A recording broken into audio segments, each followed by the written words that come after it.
wanted to talk to him about resilience. Resilience. Because I feel like whether you're going to talk about red pill stuff or real estate or business, one thing that I know about you is that you were in the service, and I played college football. That's how I paid for school. And so I think there's something to be said about linking physical pain and men's hierarchy to resilience later in business. And growing from it. And being able to go back and grab that thing. I remember when I was so physically tired, I couldn't go any longer, but I still did. Especially when you get rocked in the business world, like if a guy doesn't pay me or if you had a deal go bad or whatever. How did you use your time in the Navy, in the service, to reach back during hard times in your career, either tied to physical pain or just what you had to do, not getting sleep, whatever it was? Because we know you've been in a lot of different, when I talked to you the first time, you explained to me you've been in a lot of different businesses over your lifetime.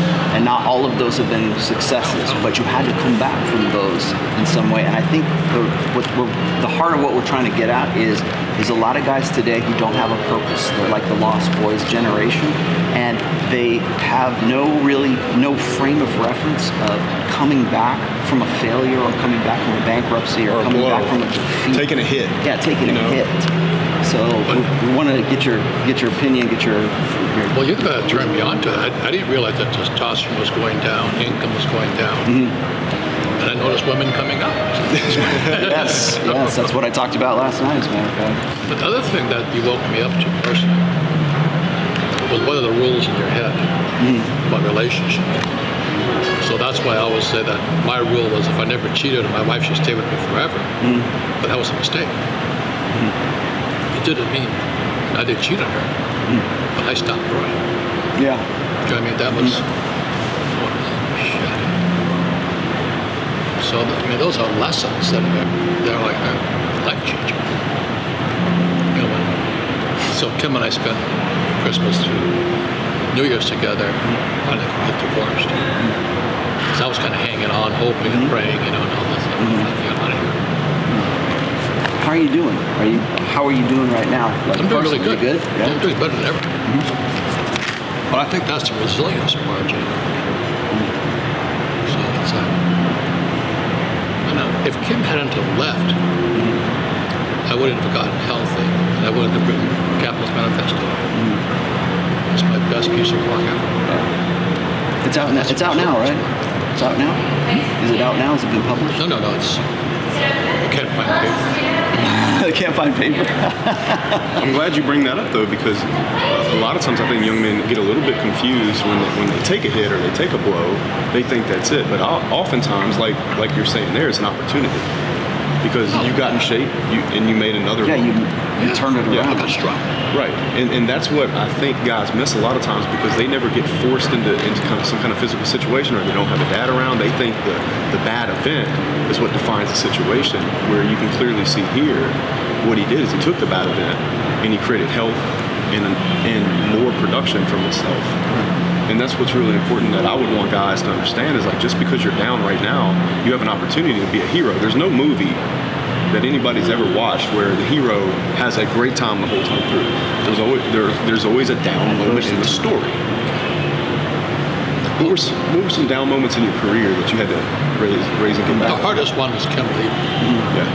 That was 36 years. I've done all the right things. Stop.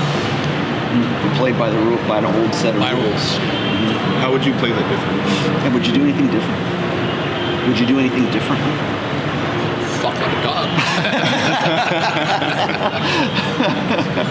No, well, me and Justin will take you out to hey, bro. Once we're done here. You come to Miami, man. Come out to Miami. We'll put you on it. No, what happened was, like I said, the illusion in my head. Because my father never cheated on my mom. So I thought if I did that, then I'd live happily ever after. Times have changed. Did you have the urge to cheat? When you're a teacher, I traveled the world. Women are always on the teacher. I never cheated. One reason I think that happens, and I think you'll probably agree with this, is because women only have a few weapons. They can take sex away. They can cry. They have no hands, so they can't fight you. But they can use guilt. guilt seems like something that could have been there to stop you from it, or the thought of getting caught and feeling guilty and being outed in front of what stopped you from cheating at that period of time? The rules. Yeah, the rules. Because my dad didn't cheat, so I didn't cheat.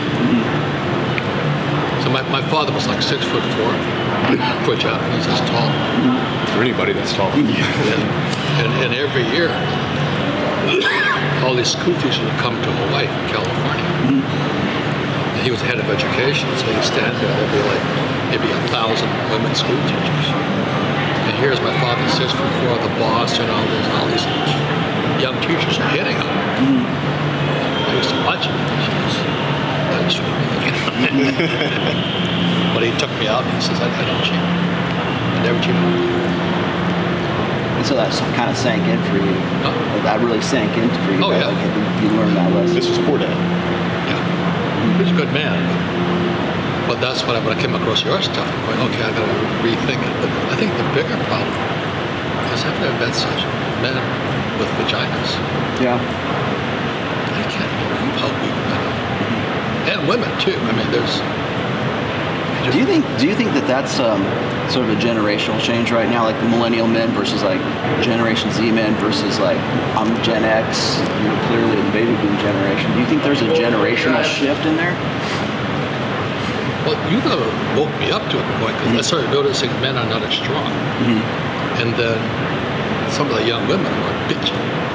Oh, you hurt me. They're just bitching. Possible.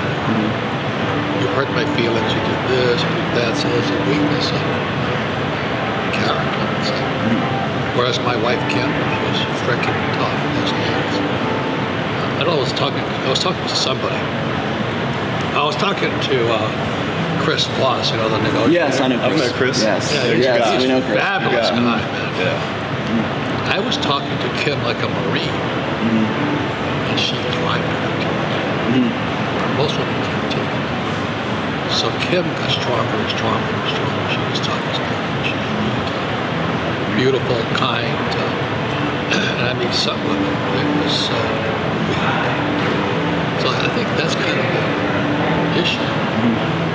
Because that's all I can think about. I actually wanted to ask something about that. I think I know what you're going to say. You talking Go to ahead. her like a Marine actually probably made her more attractive to you in that time because you were taking such a dominant frame with her. Whatever, she's tough as nails.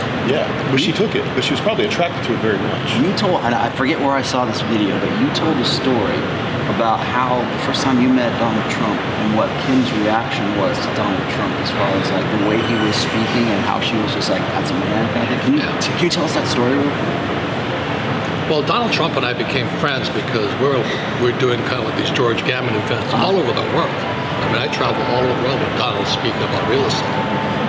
And so I would go up to Trump Tower. And one day we're in his office. This is before he was president. And I went over to Fort Lee, New Jersey to speak to CNBC.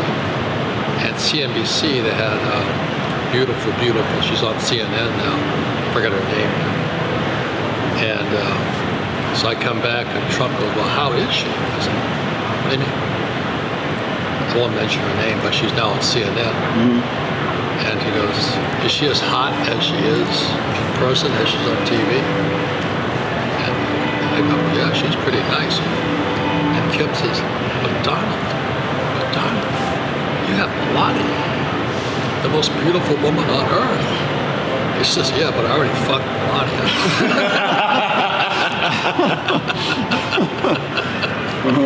And all the guys laugh. And Kim sat there. She goes, and then Kim just kind of laughed with us. Okay, she just gets it. She doesn't act like a prissy Chris. You know what I mean? And that's why I have more respect for her today than all these years. So what happened in my company was I had a bunch of men with vaginas running and a couple of women. Criminals. And I just wanted to sink the company. I didn't want to confront criminals. If I have to teach you that you don't, like one was my attorney, he was representing his wife, himself, and another person against me, and I was paying him. That's conflict of interest.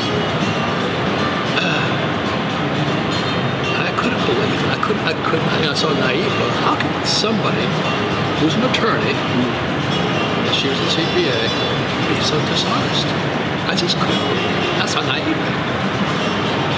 And I didn't have the guts to clean house. Kim did.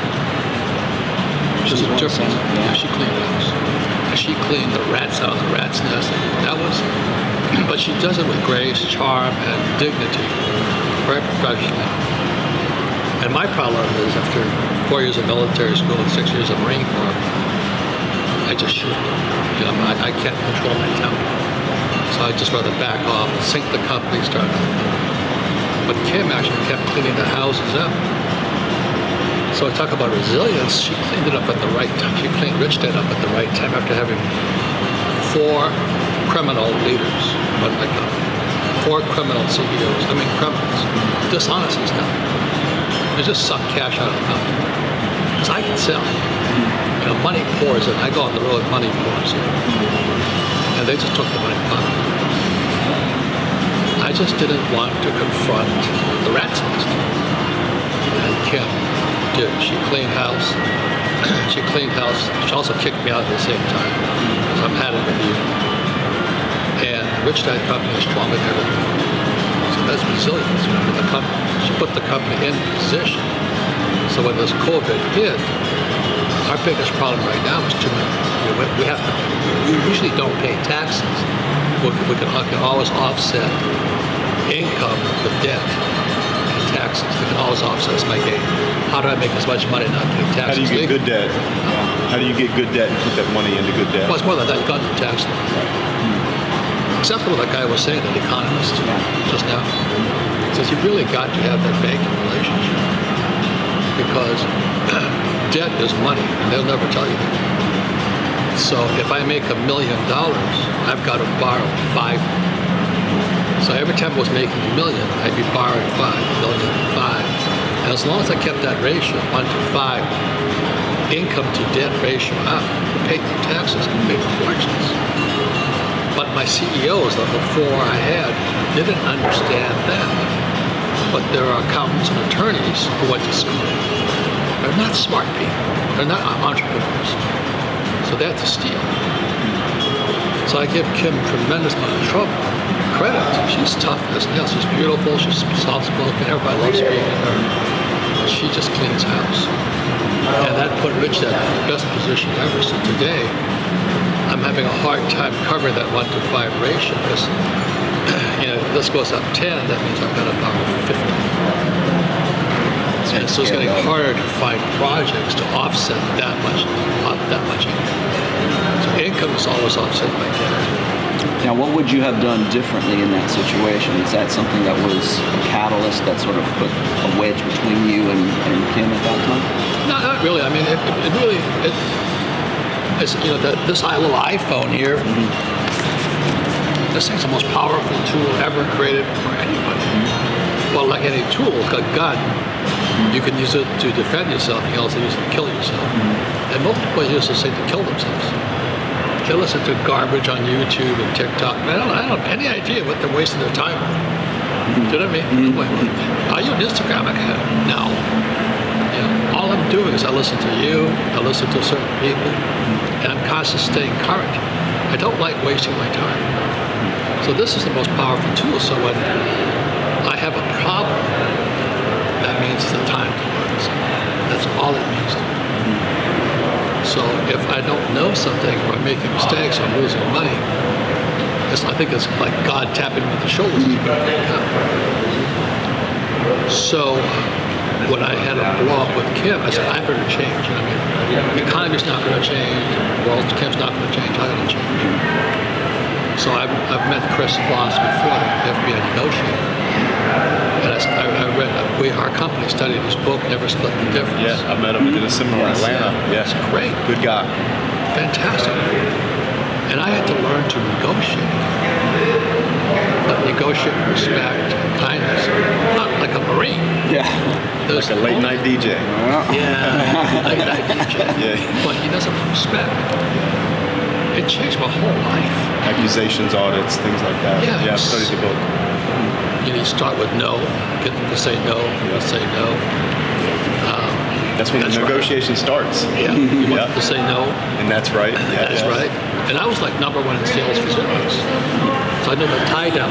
Mr. Customer, wouldn't you agree that if I could show you how to use this web-based business, that's the worst thing I could do. So I had to reverse everything I learned because of Chris. I rolled into Christmas with Kim this year, and I treated her completely different. And I got to our real issue. She really wants me out of her life. So I said, that's like, grow up. That's it. So we're getting divorced, but we can still remain business partners. Because Kim and I are a money-making machine. And so that's where your work comes in, and Rich Cooper. So I never cheated on Kim. There's plenty of women, holy mackerel. I never saw so many women in my life. Holy Christ. You know what I mean? Because I'm so faithful and true blue and loyal and all this. But suddenly, as Rich Cooper says, don't chase women, chase excellence. And in chasing excellence, more women come after me. It's all in this. So what are you? Get this man on Instagram. I was going to say, all right. Get this man on Instagram. Now that all of this has happened, I've known you since like March of last year, I think. What are your plans for 2022? Like, I know you're going to come out with a new book, and as far as like your personal life is concerned, it's like, where do you go from here? What do you do from here? Now that you're armed with a new way of thinking about things. Well, that old cliche, make a difference, be the dead in the universe. I don't know if you know this, but Rich Dad Poor Dad is 25 years old this year. It's number 20 on Amazon. It's selling more today than ever before. And what came out, every academic type, New York Times and all that, as they always do, people like my poor dad, they trash me. Because they're academics, they're communists, basically communists. And not bad people, just communists. They don't like free enterprise.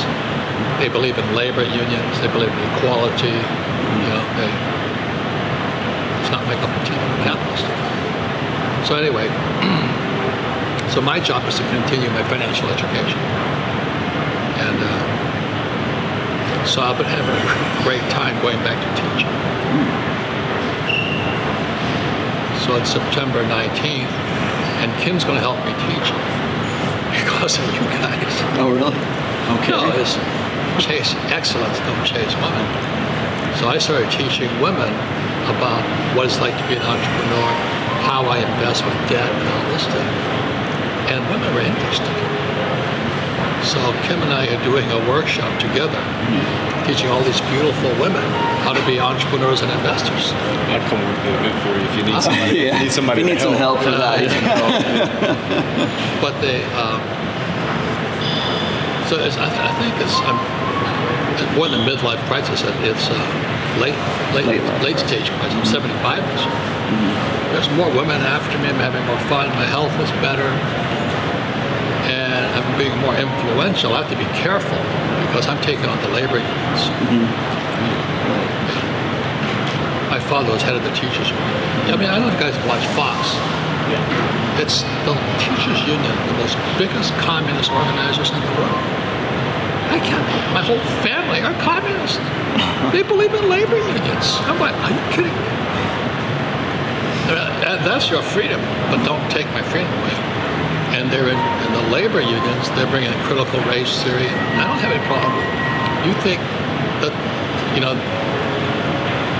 just don't take our freedom of speech away. How dare you take me off of Twitter all the time? How dare you? So I don't care if you're a communist or Black Lives Matter or white supremacist, leave my freedom alone. But when I get taken off of this constantly, because I'm just saying what I say. So when I was a kid, Rich Dad had all these hotels in Hawaii. And this guy started organizing them to form a labor union. And I didn't know what a labor union was. I'm like 15, 16 years old. And so his son, my best friend, asked me, he says, would you mind coming manning the desk of the hotel? We'll get you a cot. You just stay here. Everybody's walking off the job. and your job is to help get the tourists checked in and out. So I was just helping out. So there's this picket outside, all the employees are picketing and all this stuff. So I'm doing this, I'm just working the desk. And I go home, and my poor dad, the academic, said, where were you? Where have you been on? I said, I was helping out at a hotel. He called me a scam. My poor dad called me a scam because I broke the union lines. I said, I don't know shit to you. But my poor dad, because he never read the Communist Manifesto, he's a highly educated guy, but they don't study economics. The Communist Manifesto says, workers of the world unite. If you belong to a union, you're communist. Yeah. So when I graduated from school in 1969, my classmates, this is how long ago, my class was making $120,000 a year. That's not money today, but back between 1969, $120,000 a year was a lot of money. But I couldn't make that much money unless I joined the union. So I had to join the MM&P, Masters, Mates, and Pilots, because I was driving tankers. I was driving freighters and tankers with Pastor Leonard's, because that's the school I went to, ship's officer. But I had to join the union. So I refused to join the union, just like I refused to take the COVID shot. You want to take the COVID shot? Take it. You want to wear a mask? Wear it. But don't tell me to do it, because that's where I'm at, getting my freedom alone. So in 1969, I graduated, so I had to take a job with Standard Oil of California, because it was non-union. So instead of making $120,000 a year, I made $47,500 a year, working 7 months a year. That was still pretty good back in '69. Today, but guys are starting out $150,000 a year in college now. I don't. I'm still at a college. Depends on what it is. Depends on what it is. A lot of them lower than that. Finishing college, I don't. Yeah, a lot of them make way less than that. But there's so many more people getting degrees now. Right.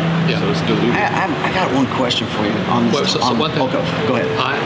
That's why I refused to join the union, because unions are Marx. The same as Black Lives Matter is Marx. Now, you want to follow Marx? We're a free country. Do it. But don't take my freedom. That's all I ask. So that's understand that. Because I'm not against black people. I'm against taking my freedom.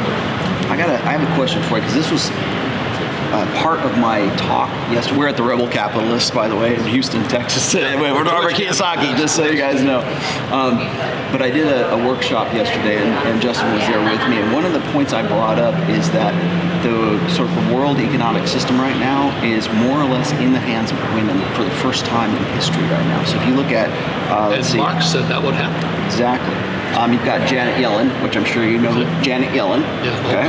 And then there is Gina Raimondo, who's the trade czar. There's Catherine Tai. Raimondo. Yeah, she's all of them hardcore communist. Yes, and all running the U.S. economy. Then you've got, you've got Christine Lagarde at the European Central Bank. Right. You've got, I'm going to butcher her name here, Ngozi. No, we're going to appear to be anti. We're not anti. No, but I want this here. So this is my question. But Ngozi, Okonjo Iweala, I can't pronounce the name, director of the World Trade Organization, Christiana Georgieva at the IMF. So one of the themes that I was talking about in last night's workshop was how, and maybe you can answer this, how do women run an economy different from men? Or run the World Bank? Is that why we're seeing what we're seeing right now? That's a great question, and I'm not qualified to answer that question. But that's all Marx. This last guy up here, Warner, 1848, Marx wrote the Communist Manifesto. Nobody's read the book. So in 1965, I had to read the book. And that book, the Communist Manifesto, is coming true today. So he predicted that. I wish I would take your time. I have all of his writings here. All of his warnings was that women were going to take over. And that was the feminist movement. So I'm part of the, NOW now and all this stuff. And what you and Rich always talk about is that men are being raised by women. Yes. Then they go to school and be taught by women. Yes. And I see men today, they're not men. I'm nothing against them. I don't care who you sleep with. I don't care if you want a sex change or not. It's none of my business. But they're weak. People are weak today. They don't fight back. So that's why my respect for my wife, Kim, is incredible. She is as tough as nails. Don't mess with her. Her girlfriends are tough as nails. You don't mess with them. So they're like almost like guys, but they're women. And they don't get pushed around. That becomes really difficult for women later on in life, though. What's that? Because, well, it becomes very difficult for women to find the, I think one of the reasons why we have such a low marriage rate right now, and we have such a disconnect between men and women at this stage, is because we've masculinized women and we've feminized men. And when women get to that point, I forget who your assistant was, but I was talking to her, and she was this woman who was, college educated. She's making a lot of money, and she can't find the right guy. She can't find a guy who's her equal, quote unquote equal. And when I'm talking to women with that problem, where they say, look, I went to school, I did everything I was supposed to do, I become the quote unquote boss babe, the alpha female, and they become the men that they want to marry. They literally have followed that life track of the type of guy that they want to marry, and they wonder why there's nobody there. Men don't shop in that currency. Exactly. Men don't shop in that because we have different, that's not they're not supplying what we have a demand for, right? And so I think really what we're having right now is when we talk about like the mangina generation or the soy boys generation, we can talk about how guys need to man up and everything. But what do we tell women who are in that position of socioeconomic power? That guys aren't looking for that. They're looking for femininity. They're looking for they're looking for the complement to their masculinity. At least the guys that they're looking for don't really look for that in them. And so what you're saying is to these women is dumb yourself down. And when that woman has spent her entire life building herself up to that point where she's at that status level, I mean, one of the first things that precipitates a divorce is if the couple is making the same amount of money and then the woman makes more. That precipitates the divorce because she has no more respect for that guy because he's at a lower status, and she has to respect men who are actually above her in socioeconomic status at that time. It's what Dr. David Buss called this the mate switching hypothesis, is that women like switch up, or hypergamy exists, but only because it's socioeconomic status, which I disagree with, but only half disagree with. And so you've got this generation, well, actually two generations of women who have been empowered by this, by the college, by, indoctrination, where, you want to talk about why is it that women gravitate towards socialism? Why is it that Andrea Ocasio-Cortez thinks that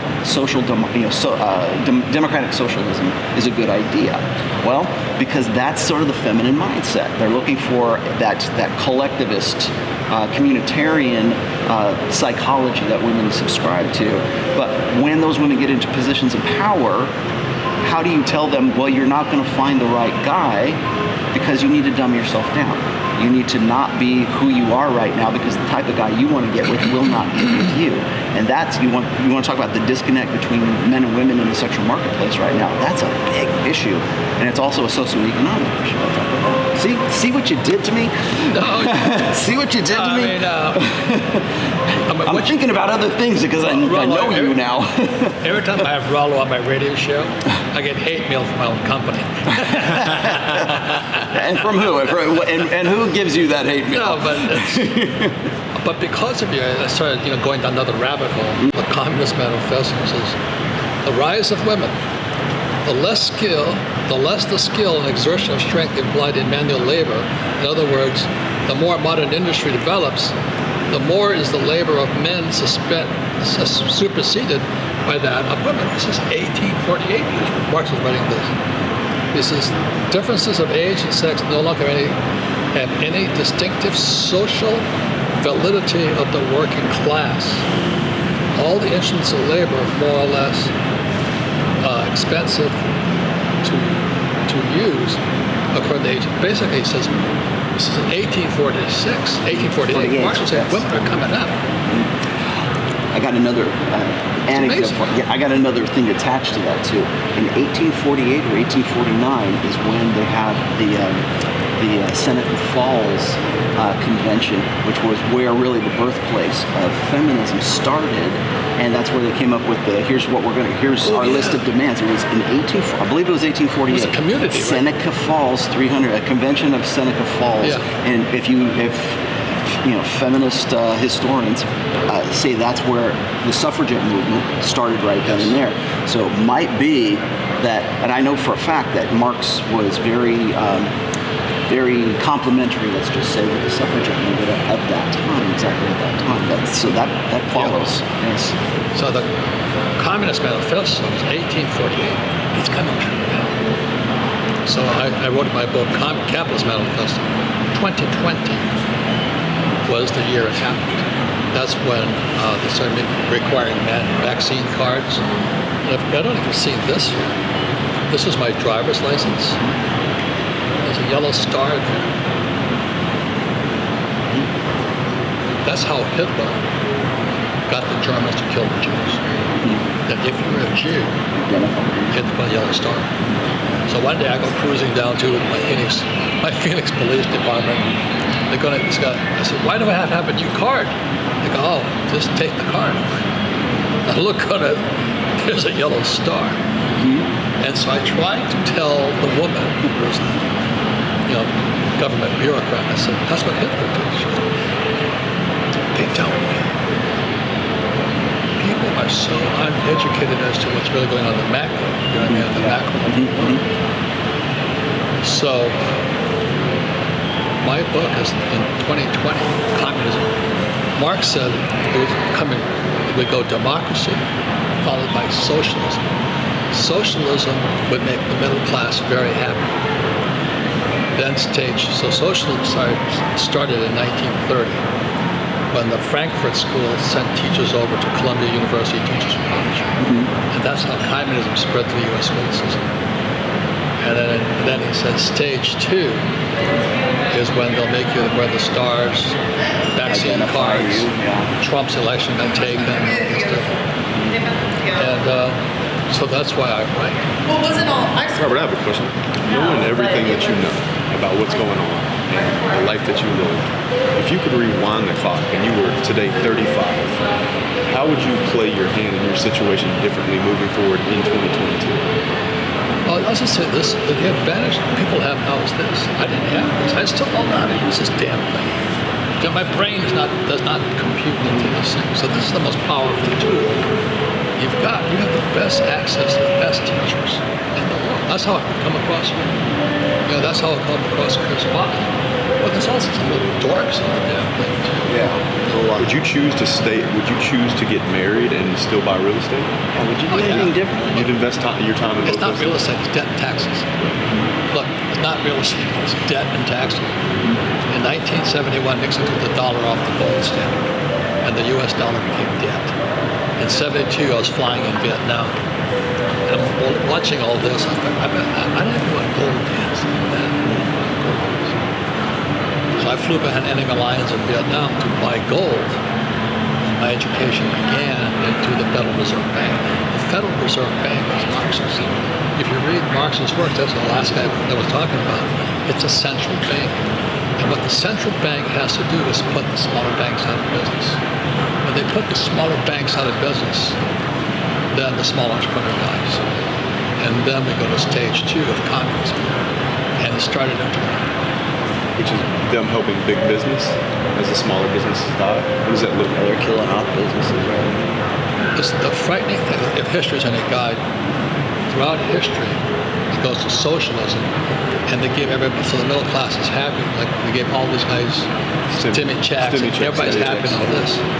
And then historically what happens after that, when stage 2 kicks in, the communists come in and they kill the academics.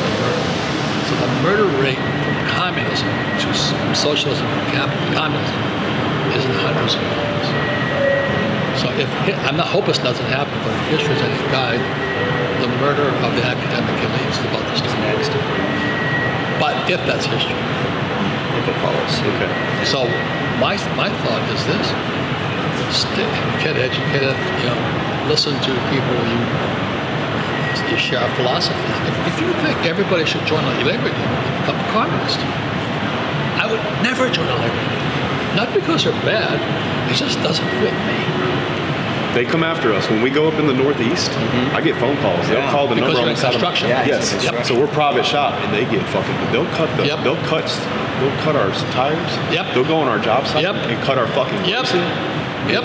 I'm telling you, it's a big deal. They'll call my office and just start talking shit and telling me flat out like they are ruthless. Yep. Up there. I had The biggest union in the world is the teachers union. Yeah, the steel union ain't small, man. They come after you up there, man. Yeah, so it's definitely an issue we face in my business for sure. Going up in that Boston, It's been around for a long time too. I can remember my father talking about. My father actually was a vice president of the hospital, and he was always talking about. I mean, you want to talk about unions, and especially Right. in the hospital systems and stuff like that. Yeah, I mean, and that was back in the 70s and the 80s. Part of the I'm not 90s, against too. unions. I just don't join them. Do you know what I mean? I went to see. I worked for Standard Oil, non-union. I didn't protest anything, but they do come after you. So for the record, Robert was only communist once at about 15 years old. No. For a day. For a day. No, I never For a was. day. I didn't even know. The hotel day. No, I worked against it. Yeah. We're just different human beings. Right. Yeah. So I just want my freedom. If you want to join the union, join the union. What do you think it'll take to keep You want to take the America? vaccine? Take the vaccine. You want to wear a mask? Wear a mask. I don't want to. Screw you. What do you think it'll take to keep America free? Or is it Finished. too far? We're finished. It's gone. You think it's too far gone? So that question I asked you about what would you do at 35, would you stay in America? Would you continue to buy real estate in America? You would Do do? you think I'm an American company? Keto. Get it out of Do him. you know where my money is? I'm asking. I'll never tell He'll you. never tell you. Not on camera. The thing I recommend to young people, this is what I would do. I would be an entrepreneur. Study. Understand the tax law, because Marx was heavily into taxes. Taxes are how you destroy people. And if you look at the history of America, America was born in 1773 with a thing called the Boston Tea Party. We're anti-tax. And then I got into a fight the other night with this guy, and I was quite proud that I made like another $8 million and paid no tax. And he accused me of being a tax evader. And I said, "You're a communist." Can you do Do you that? understand that? I do. He likes to pay tax. I don't want to pay tax. Like, do it legally. Can you do that in a business that's not real estate? Yeah. Take out the more debt. So you would just take out more. If you were in a normal business, let's say like mine, you would just take out more debt on equipment. I'd have the best tax attorneys possible.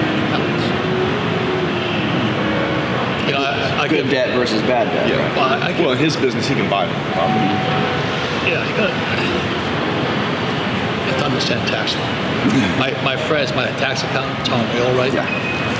I've read his book. Yeah, Tax-free I've wealth. talked- I've read it. Tax-free wealth. I've read it. Yeah, Myron I've read it. Fresh talked to him I've read too, it. yeah. America was a tax-free nation until the communists took over. If you understand that, you go, why are we paying taxes? Because the teachers told you to pay taxes.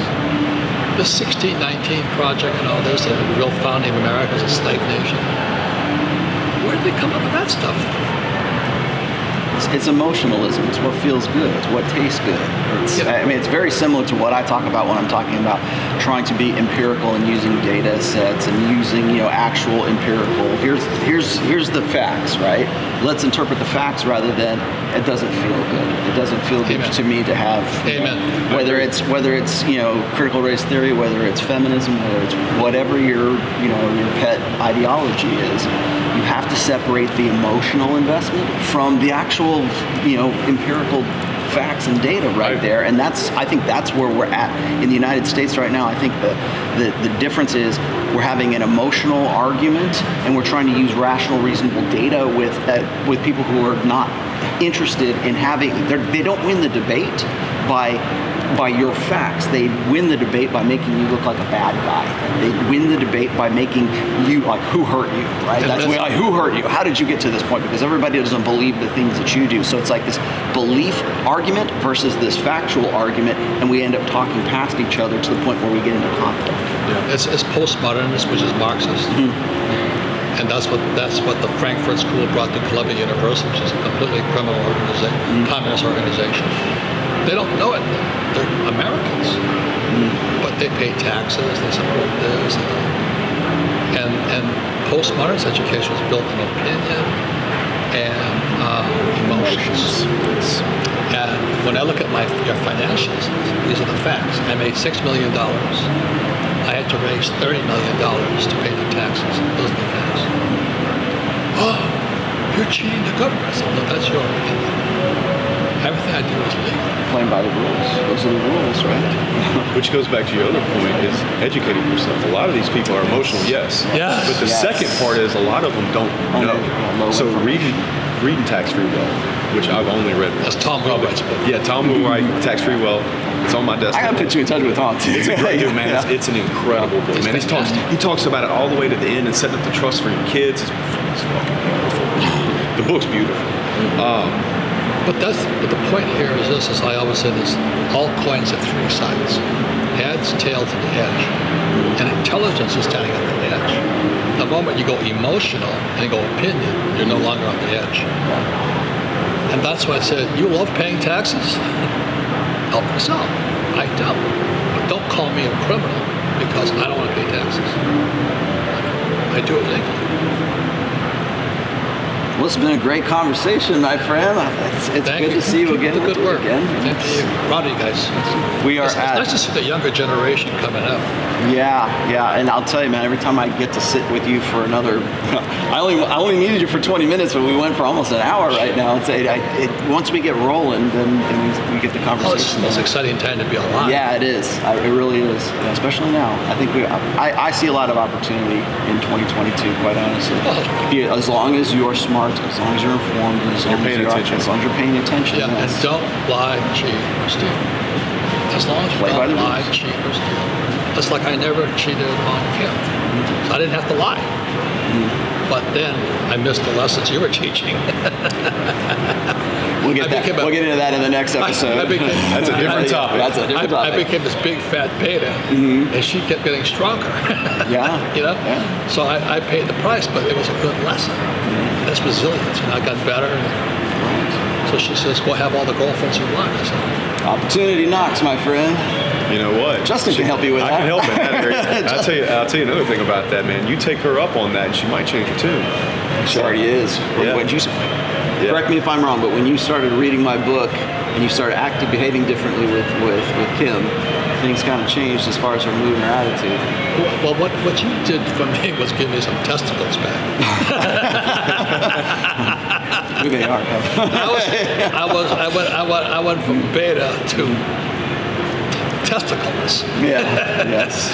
And then what you did is gave me my alpha back. Yes, I became a man again. But that gave me the courage over this 2020 Christmas, using Chris Voss's communication technique, not attacking her. And she says, I really want a divorce. I said, why? She says, I just want a divorce. I said, I'm free, she's free. So that's what happens. I can look at the worst thing that happened to me, or the best thing. But I think I wrote the best book ever. It's called Capitalism Manifesto. And exactly as you guys talk, the more I chase excellence and purpose, the more I chase it. Well, can I say something to that? I'm sorry. No, go ahead. But as you do that, what I would understand is that attention is currency to work. Right. And so as he's chasing that, what he's doing is he's putting all that energy into who he is, and she's noticing that the attention is no longer on her, and so as a result, she has to chase him. Yeah. I was also going to ask you this: do you think that you were? Yes, it does work. Do you think you were more productive in writing the book as a result of what you're going through at the time? Yeah. But that's what resilience is, that you take a hit and you get stronger. We can all take a hit and get weaker. Yes. That's the choice. There we go. That's what I was looking for. Yes. That's the three sides of a coin. Heads, tails, and the edge. You sit on the edge. I can get angry at Kim and be the victim. And, I was a good husband. I never cheated on her. And The problem is it doesn't work if you understand female nature. Look, she hates me more. yeah. Actually, it's the opposite effect. She hates me more. She'll hate you more for that. Yeah. But what she'll respect you for, because respect equals love, is going on your mission, writing that book, getting in shape, That's and right. not even worry. And like she can either be with you or not, because now you're on your path. Yes, your ambition and your passion, your drive and your focus and your purpose becomes the other woman. And we're more in love today, but we don't have the yoke, the oxen called marriage. So we agreed over our New Year's, okay, let's get divorced. The business takes the same, the money's taken. This is our plan for our money. We make a lot of money. We're just going to give it back. We're not giving it to anybody. We're putting it into probably a charitable trust, and all the money gets given back. So there's nobody Making a dent in the universe. Yeah, nobody's arguing. Well, her sister-in-law wants money. We just made all this money and we give it back, and we're going to give it back to any institution or organization that supports freedom. Look, you want to be a communist? Help us out. You want to be a capitalist? Help us out. We just support the freedom to choose.